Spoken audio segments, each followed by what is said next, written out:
പഠിച്ചു ഞങ്ങള് 10ാം ക്ലാസ്സിൽ നിന്ന് ഞാൻ പോയല്ലോ, ഞാൻ പട്ടാമിന്ന് പോയല്ലോ. അത് കഴിഞ്ഞപ്പോ പിന്നെ വേറെ കുറെ ഗേൾ ഫ്രണ്ട്സ്. 10th വരെ സത്യം പറഞ്ഞാൽ 1-2-3 പേരെ ഉണ്ടായിരുന്നുള്ളൂ. ശ്വേത, ഗായത്രി, അങ്ങനെ കുറച്ച് പേരെ ഉണ്ടായിരുന്നുള്ളൂ. ബട്ട് പിന്നെ അങ്ങോട്ട് ഉണ്ടായിരുന്നോളൂ. First year, second year, third year, fourth year, third year. പിന്നെ എന്താ വെച്ചാലേ CIRS കഴിഞ്ഞപ്പോഴാണ് ഞാൻ ഭയങ്കര കംഫർട്ടബിൾ ആയത് പെൺകുട്ടികളായിട്ട്. കാരണം അവിടെ ഈ ഒരു ആൺകുട്ടി, നമ്മൾ സ്കൂളിൽ പഠിക്കുമ്പോഴേ പണിഷ്മെന്റ് കിട്ടിയാലാണ് പെൺകുട്ടികളുടെ കൂടെ പോയിരിക്കുക. അപ്പൊ എന്തോ പെൺകുട്ടികളോട് സംസാരിക്കുന്നൊക്കെ എന്തോ ഭീകരാവസ്ഥയാണ്. പക്ഷെ വീട്ടിലത് പ്രശ്നമില്ല, കാരണം ഫാമിലി ഫ്രണ്ട്സാ ശ്വേതയായിട്ട്. അപ്പൊ ഇവളോട് സംസാരിക്കുമ്പോൾ കളിയാക്കാരുമില്ല.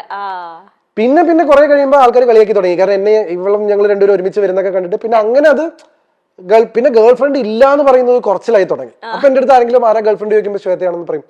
കാരണം ഇത് ഭയങ്കര പ്രശ്നമാണ്, പെൺപിള്ളേരുടെ സംസാരിച്ചതും നടക്കേടാണ്, ഗേൾ ഫ്രണ്ട് ഇല്ല എന്ന് പറഞ്ഞാൽ പ്രശ്നമാണ്. അപ്പൊ അങ്ങനെയൊക്കെയുള്ള ഒരു സ്പേസിംഗ് ആയിരുന്നു. CIRS എന്താണെന്ന് വെച്ച് കഴിഞ്ഞാൽ ഞാൻ പറഞ്ഞില്ലേ, ബോംബെ ക്രൗഡ് ആയിരുന്നു, കോസ്മോപൊളിറ്റൻ ക്രൗഡ് ആയിരുന്നു, അമേരിക്കൻ സ്റ്റുഡൻസ് ആയിരുന്നു. ഇവർക്ക് ഈ ബോയ്സ് ഗേൾസിന്റെ ഇത് ഭയങ്കര കുറവാണ്. തോളിലൊക്കെ വന്നു കഴിഞ്ഞാൽ ഞാൻ ആദ്യമൊക്കെ വേർക്കുമായിരുന്നു. അത് കഴിഞ്ഞ അലോഷൻസ് പോയപ്പോ എനിക്ക് ഈ ഇൻഹിബിഷൻ പോയി. അപ്പൊ എനിക്ക് ബോയ്സും ഗേൾസ് ഒക്കെ ഒരുപോലെ. അങ്ങനെ ഞാൻ കൂടുതൽ പെൺകുട്ടികളോട് കംഫർട്ടബിൾ ആവുന്നു. ലൈക്ക് എപ്പോഴും എനിക്കൊരു പ്ലസന്റ്നെസ് ഉണ്ടായിരുന്നു. പക്ഷെ അതും കൂടെ കഴിഞ്ഞോട് കൂടിയിട്ട് പിന്നെ ഫ്രണ്ട്സും ഗേൾസും ലവും ഒക്കെ അത്രയാണ്.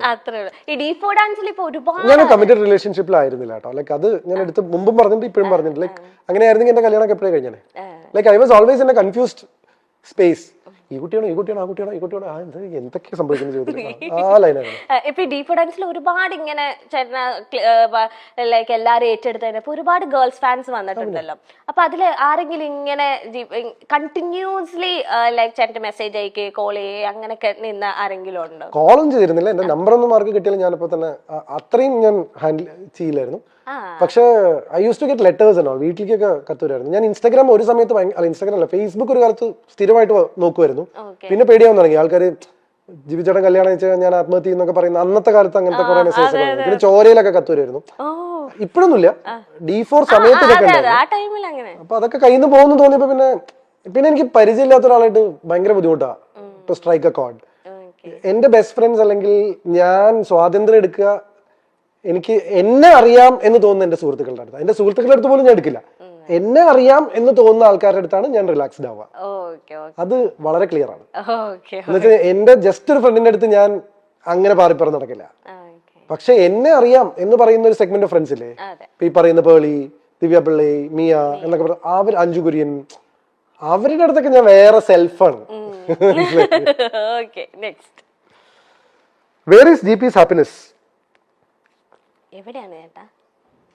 In whatever GP does. That is what my happiness is. Like ഞാൻ എൻ്റെ ഹാപ്പിനെസ് കണ്ടെത്തുന്നത് അല്ലെങ്കിൽ സ്പേസിങ്, ഞാൻ ചെയ്യുന്ന കാര്യങ്ങളിലുള്ള എൻ്റെ ഇൻവോൾവ്മെന്റ് ആണ് എൻ്റെ ഹാപ്പിനെസ്. ഇപ്പൊ എൻ്റെ ഹാപ്പിനെസ് കെന്ന ഷോ ആണ്. So that's how define my self. ഇപ്പൊ ഇതാണ് എന്റെ ഹാപ്പിനെസ്. അങ്ങനെ എനിക്ക് ഹാപ്പി ആവാൻ പറ്റുള്ളൂ. ഫോർ എക്സാമ്പിൾ എന്റെ ഒരു എലമെന്റ് ഓഫ് ഇത് ശരിക്കും ബ്രേക്ക് ചെയ്യാൻ പാടില്ല. ഐ ഡോണ്ട് നോ, ഞാൻ കെന്നയ്ക്ക് മനസ്സിലാൻ വേണ്ടി മാത്രം പറയാം. എന്തുകൊണ്ടാണ് ഞാൻ എന്റെ ഇൻവോൾവ്മെന്റിലെ ഹാപ്പിനെസ് എന്ന് പറഞ്ഞതെന്ന് വെച്ച് കഴിഞ്ഞാൽ, ഇവിടെ ഞാൻ 100% ഞാൻ ഇവിടെയാണ്. അപ്പൊ കെന്ന ഷോ എന്ന് പറയുമ്പോൾ കെന്നയുടെ മുഖത്ത് ഒരു റെസ്പോൺസ് വരണമായിരുന്നു.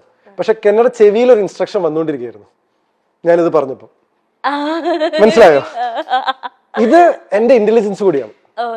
ഇതിപ്പോ എങ്ങനെയാ ജിപിച്ചേട്ടൻ മനസ്സിലാക്കിയെന്ന് കെന്ന ആലോചിക്കും. ഇത് പറഞ്ഞപ്പോ കെന്നയുടെ മുഖത്തൊരു തെളിച്ചം വന്നു. ഇതാണ് ഒരു അവതാരകനായിട്ടുള്ള ജിപിയുടെ ഹാപ്പിനെസ്. മനസ്സിലായില്ലേ? എന്ന് വെച്ച് കഴിഞ്ഞാൽ അത്ര അറ്റൻറ്റീവ് ആണ് ഞാൻ ഇവിടെ ഷോയില്. എന്ന് വെച്ചാൽ കെന്ന ഷോ എന്ന് പറഞ്ഞു കഴിഞ്ഞപ്പോ എനിക്കറിയാം എന്റെ ഓഡിയൻസിൽ നിന്ന് ഒരു റെസ്പോൺസ് വരുന്നു. അത് വരുന്നില്ല, എന്തുകൊണ്ട് വന്നില്ല? അപ്പൊ കെന്നയ്ക്ക് എന്തോ ഒരു ഇൻസ്ട്രക്ഷൻ കിട്ടിയിട്ട് പുറത്തുനിന്ന്. ആ ക്വസ്റ്റ്യൻ ആണ് അടുത്ത് കെന്ന എന്റെ അടുത്ത് ചോദിക്കാൻ പോകുന്നത്. ഈ ദിസ് ലോങ് 37 years ചോദിച്ചോളൂ. ഇനി ഞാനൊന്ന് ചോദിക്കണ്ടല്ലോ.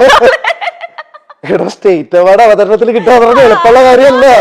ഞാനൊരു ദിവസം ഇങ്ങനെ കേട്ട് പകച്ചു പോയി എന്നൊക്കെ പറഞ്ഞു. അല്ല, this is A tip for you as A anchor. മനസ്സിലായില്ലേ? ഇതൊരു this is my happiness. This is GP's happiness. അതാ ഞാൻ നിങ്ങളെ ടെക്നിക്കാലിറ്റി ഞാൻ ബ്രേക്ക് ചെയ്യണോന്ന് വരെ ഞാൻ ഇപ്പൊ ചിന്തിച്ചു. കാരണം നിങ്ങളുടെ ചെവിയിൽ ഒരു ഇന്നിയർ ഇരിക്കുന്നുണ്ടെന്ന് പ്രേക്ഷകർക്ക് അറിയില്ല. പക്ഷെ this is A content for you. ഇത് കെന്ന ഷോയുടെ ഒരു കണ്ടന്റ് ആണ്. വേറൊരാൾ ഇവിടെ വന്നിരുന്നത് നിങ്ങൾക്ക് ഇങ്ങനെ ഒരു സാധനം പറയില്ല. കാരണം ഞാൻ അത്ര അറ്റൻറ്റീവ് ആണ്. ഞാൻ ഇത്രയും സംസാരിക്കുമെങ്കിലും എന്റെ ചുറ്റും നടക്കുന്നതിനെ കുറിച്ച് ഞാൻ എസ്പെഷ്യലി ഒരു ഷോ നമുക്ക് ഇത് എന്റെ ഏരിയ ആണ്. അതെ അതെ സത്യം.